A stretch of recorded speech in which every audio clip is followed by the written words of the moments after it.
आज स्थल सेनाध्यक्ष भावे दायित्व नेबे लेफ्टिनेंट जेनेराल उपेंद्र द्विवेदी। देशर परवर्ती स्थल सेनाध्यक्ष भावे आज जेनेराल मनोज पांडे दायित्व ग्रहण करेंगे lieutenant general Upendra Dwivedi.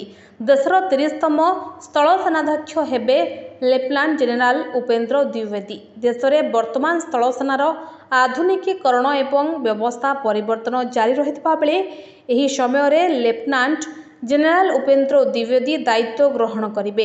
Northern army commander भावे दीर्घ वर्ष धरी देशर सेवा करी आसिछंती लेफ्टिनेंट उपेंद्र द्विवेदी।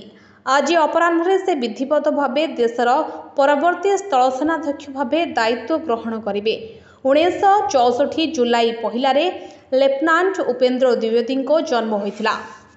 1948 से सेनार जम्मू काश्मीर राइफल्स रे जोग देइथिले। सेनारे दीर्घ 40 वर्ष धरी देशर से सेवा करी आसिछंती। मध्य प्रदेश रेवा सैनिक स्कूल छात्र हेउछंती lieutenant general Upendra Dwivedi. Bureau report NTV।